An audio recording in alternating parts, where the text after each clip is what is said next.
इस कहानी के शुरू होते ही हम एक साइंटिस्ट को देखते हैं जो कि एक पपेट बना रहा था। इन पपेट्स को बनाते हुए वो इनके अंदर कुछ मशीन्स फिट कर देता है, ऐसी मशीन्स जो रोबोट्स को बनाने के काम आती हैं। पपेट को कंप्लीट करने के बाद वो उसे एक मशीन से अटैच करके लटका देता है, जिसके बाद उसने इसी मशीन के साथ एक ऐसा गैजेट कनेक्ट करता है जिसके कुछ खास सिंबल्स में से एनर्जी निकलने पर ये पपेट जिंदा होकर नीचे गिर जाता है। पपेट अपने आप को चलता फिरता देखकर हैरान था। यहीं करीब वो उसी मरे हुए साइंटिस्ट को देखता है जिसने उसे बनाया था। वो इर्द गिर्द देखता है, यहाँ कोई नहीं था। वो आगे बढ़कर जब एक खिड़की खोलता है तो यहाँ से हमें दुनिया का तबाह हुआ मंजर दिखाई देता है। वो अब इस घर से बाहर निकलता है और इस जगह में घूमने लग जाता है और ऐसे उसे अपने ही जैसा एक पपेट यहाँ मिलता है। उसके पीछे नंबर 2 लिखा था, यानी उसका नाम नंबर 2 था और खुद इस पपेट का नाम नंबर 9 था। इस टाइम नंबर 9 कुछ भी बोल नहीं पा रहा और नंबर 2 के चेक करने पे उसे पता चलता है कि उसके अंदर कम्युनिकेट करने वाली डिवाइस नहीं है। वो नंबर 9 को उसी बिल्डिंग में ले जाता है जहाँ से साइंटिस्ट ने उसे बनाया था। कम्युनिकेट करने वाली एक मशीन ढूंढकर वो जैसे ही नंबर 9 के अंदर लगाता है तो नंबर 9 अब बोलने लगा था। अभी ये लोग बातें ही कर रहे थे कि अचानक उन्हें यहाँ किसी की आवाज आती है। नंबर 2 जल्दी से नंबर 9 को छुपने के लिए कहता है। यहाँ जो आया था वो एक बहुत बड़ा सा स्केलेटन रोबोट था जिसकी नजर नंबर 2 पर पड़ चुकी थी। वो नंबर 2 को मारने के लिए उठा चुका था और ये सब देखकर नंबर 9 बहुत ज्यादा डर रहा था। इतने में स्केलेटन रोबोट की नजर उस पर भी पड़ जाती है, लेकिन वो चालाकी से उससे बचने के लिए अपने आप को छुपा लेता है। नंबर 2 को तो वो स्केलेटन रोबोट ले जा चुका था, लेकिन अब नंबर 9 डर के मारे बेहोश भी हो चुका है। उसे जब होश आया तो उसने अपनी आंखों के सामने बहुत से सर्जिकल इंस्ट्रूमेंट देखे। उसके ऊपर एक कैंची बढ़ रही थी, यानी कोई उसे मारना चाहता था। वो जल्दी से इस कैंची को साइड पे करके उठ जाता है। वो देखता है कि उसके सामने नंबर 5 नाम का एक पपेट था जो उसे मारना नहीं चाह रहा था, बल्कि वो तो उसका इलाज कर रहा था। इससे पहले कि दोनों बातें करते, यहाँ गुस्से में इन पपेट्स का लीडर आ जाता है जो नंबर 5 से बहुत ज्यादा गुस्सा है क्योंकि वो उनकी इस सेफ स्पेस से निकलकर नंबर 9 को बचाने के लिए बाहर चला गया था और ये उनके रूल्स के खिलाफ था। वो लोग यहाँ से बाहर क्यों नहीं निकलते थे, यहाँ खतरा कैसा था? नंबर 9 के इन सवालों के पूछने पर लीडर उसे बाहर लेकर जाते हैं और बताते हैं कि काफी सालों पहले इंसानों और रोबोट्स के दरमियान में एक जंग हुई, जिस जंग में इंसानों के साथ साथ की दुनिया भी बिल्कुल तबाह हो गई। रोबोट्स भी ज्यादा नहीं बचे और जो कुछ रोबोट्स बचे वो अब हम पर हमला करते हैं। इसके बाद वो नंबर 9 को एक चार्ट दिखाता है जिसपे नंबर्स लिखे हैं। ये नंबर्स नहीं है, असल में पपेट्स के नाम है और जिस पपेट को स्केलेटन रोबोट मार देता है उसके ऊपर लीडर क्रॉस का निशान बना देता है। ऑलरेडी 2 पपेट्स को वो रोबोट मार चुका था और अब लीडर नंबर 2 के ऊपर भी क्रॉस लगा देता है क्योंकि लीडर को लग रहा है कि नंबर 2 को भी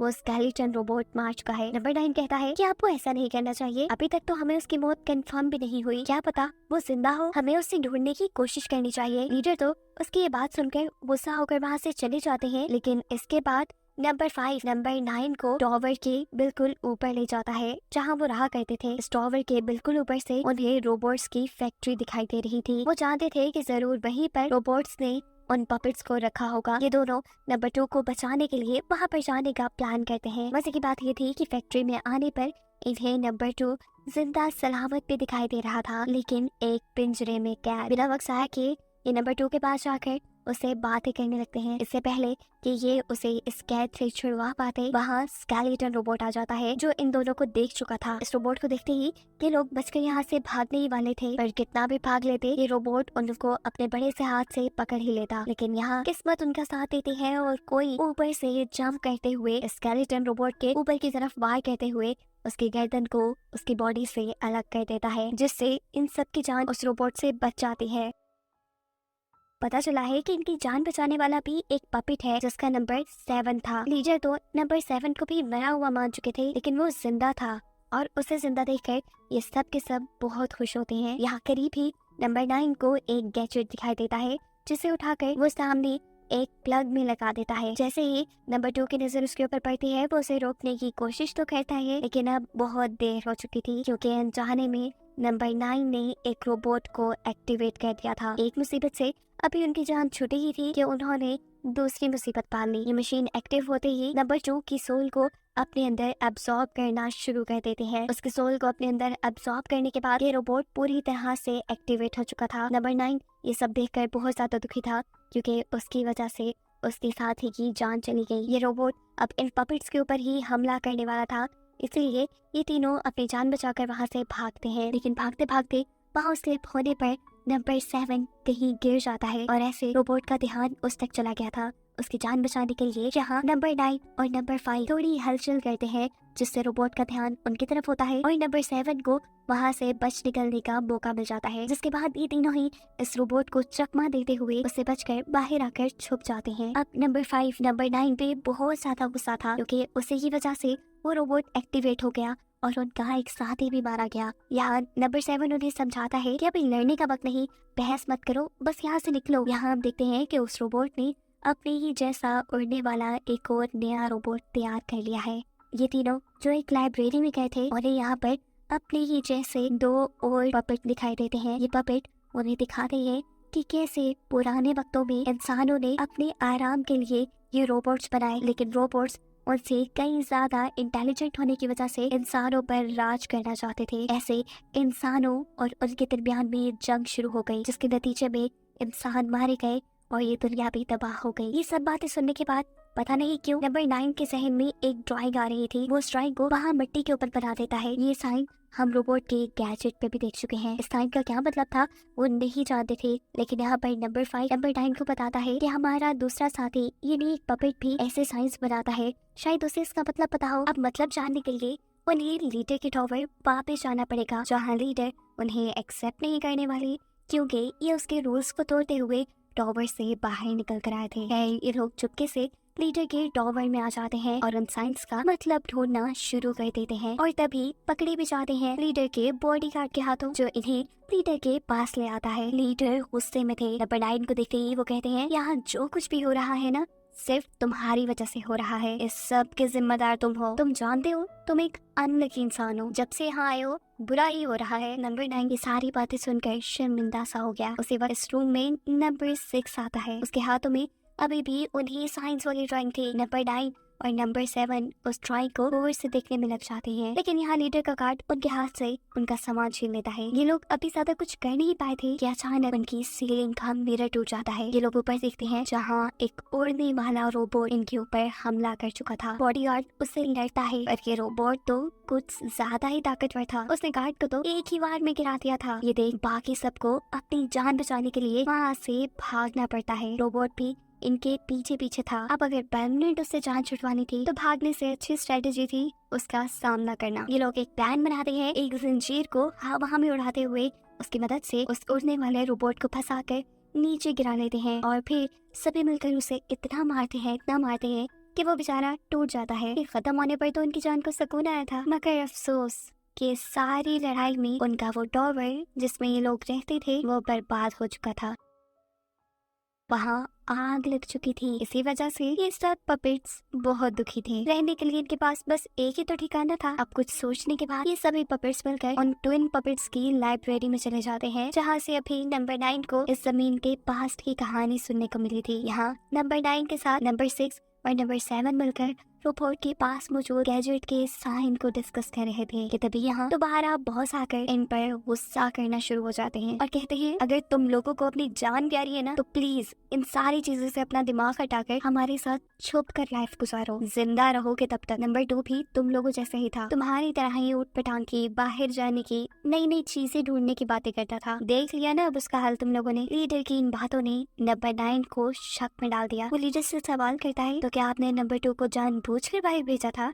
लीडर अपनी सच्चाई सबके सामने खुलते थोड़ा सा घबरा जाता है और अपनी सफाई देने के लिए बोलता है हाँ मैंने ही भेजा था, मगर ऐसा करना जरूरी था ताकि सारे उसकी मौत से सबक लें और यहाँ रहकर फिर अपनी जान बचा सके। अपनी साथी की मौत का जिम्मेदार लीडर को जानकर नंबर 7 तो जुनून में आ गया। वो एक चाकू की मदद से लीडर को मारने वाला था, मगर नंबर 9 उसे रोकता है, कहता है होश से काम लो, ऐसे अगर हम एक दूसरे को ही मारेंगे तो जिंदा कोई नहीं बचेगा। सीन कट होकर दूसरी तरफ हम उस रोबोट को देखते हैं जिसके उड़ने वाले रोबोट को ये पपेट्स मार चुके हैं। अपनी हार के बदले में चुप तो ये भी रहने वाला नहीं, इसीलिए वो अपने पास पड़ी नंबर 2 पपेट की मुर्दा बॉडी को उठाकर उसे मशीन में बदल कर बाकी पपेट्स के पास भेजता है, जो सबसे पहले जाकर लीडर के बॉडीगार्ड को हिप्नोटाइज करके लीडर को पकड़ लेता है। जिसके बाद वो नंबर 5 और नंबर 9 के पास जाता है, लेकिन नंबर 9 जो उसकी चाल समझ गया था वो ना खुद उसकी तरफ देखता है और ना ही अपने साथी को देखने देता है। उसकी हिप्नोटाइजेशन से बचने के बाद ये लोग लीडर को बचाने के लिए उसी के करीब जाते हैं। नंबर 7 पीछे से उसके पास जाकर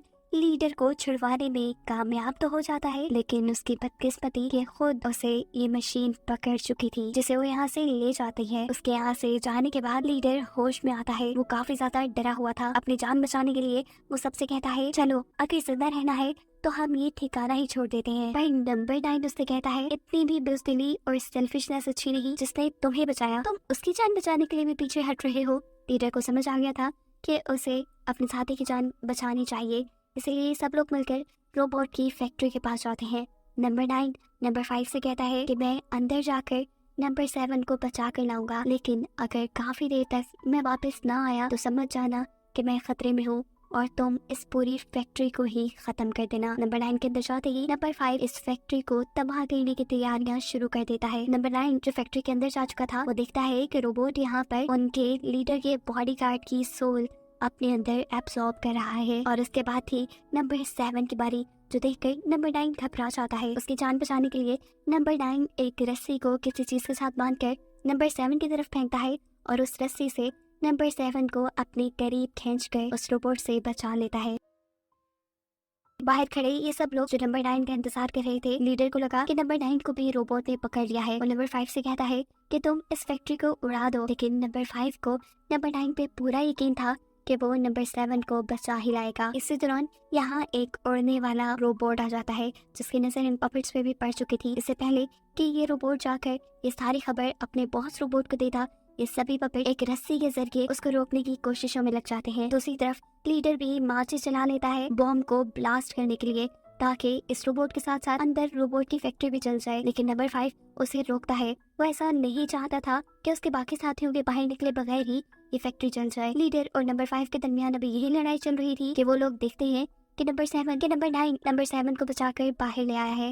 ये देखते ही नंबर 5 खुद लीडर के हाथ से तीली लेकर अपना बम जला देता है, जिसने चंद ही सेकंड में रोबोट की पूरी फैक्ट्री को जला के राख कर दिया था। पर अफसोस कि उस ब्लास्ट से रोबोट का कुछ भी नहीं हुआ। रोबोट अब तेजी से चलता हुआ उन्हीं की तरफ आ रहा था। असल में उसके अंदर कोई खराबी आ गई थी और अपने आप को ठीक करने के लिए उसे अब एक पपेट की सोल चाहिए थी, जिसको हासिल करने के लिए ही वो तेजी से इनकी तरफ बढ़ रहा था। सभी पपेट्स के सामने वो नंबर 5 को उठाकर उसकी सोल एब्सॉर्ब कर लेता है और ये देखकर सब डर जाते हैं। ये लोग भागते हुए एक टूटे हुए ब्रिज के ऊपर चढ़ जाते हैं, जिनके पीछे रोबोट भी था, लेकिन वो इस टूटे हुए ब्रिज में फंस जाता है। पपेट सारे आगे निकल जाते हैं, पर बदकिस्मती से यहाँ रोबोट के हाथ नंबर 6 लग जाता है, जिसकी सोल भी अब वो एब्सॉर्ब कर चुका था। भागते भागते नंबर 9 आ चुका था उसी फैक्ट्री के अंदर जहाँ पर साइंटिस्ट ने उसे बनाया था। यहाँ नंबर 9 को बहुत से पेजेस के साथ एक बॉक्स मिलता है, जिसे खोलने पर उसके अंदर से साइंटिस्ट का होलोग्राम निकला, जिस होलोग्राम में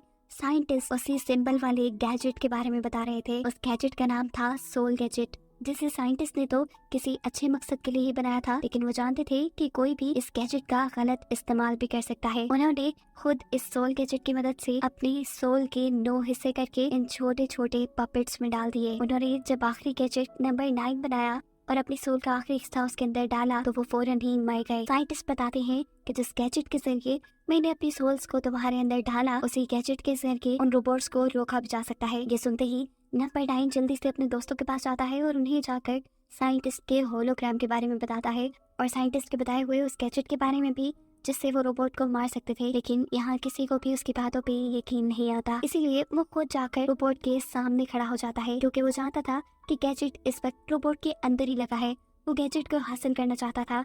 उसके सामने जाने पर ये रोबोट उसकी सोल को अपने अंदर एब्सॉर्ब करने लगता है, लेकिन यहाँ उसकी मदद करने के लिए लीडर उसके पास पहुंच जाते हैं, जिससे नंबर 9 के बजाय ये रोबोट लीडर की सोल को एब्सॉर्ब करना शुरू कर देता है। और इस सब के दौरान नंबर 9 इस रोबोट के अंदर से उस गैजेट को निकालने में कामयाब हो जाता है। इस गैजेट के बाहर निकलते ही जितनी भी सोल्स को उस रोबोट ने अपने अंदर एब्सॉर्ब किया था, वो सभी सोल्स बाहर निकलना शुरू हो जाती हैं और आसमान में जाकर एक बादल बना लेते हैं, जिसके बाद आसमान में से सोल्स की बारिश होती है। इस बारिश के एक एक कतरे में लाइफ थी, जिसकी मदद से अब जमीन पहले जैसी हो जाती। यहाँ पर दोबारा से इंसान जिंदा होते और ये जमीन भी हरी भरी हो जाती। सभी पपेट्स इस चीज से खुश थे और यही बताते हुए ये कहानी यहाँ खत्म हो जाती है।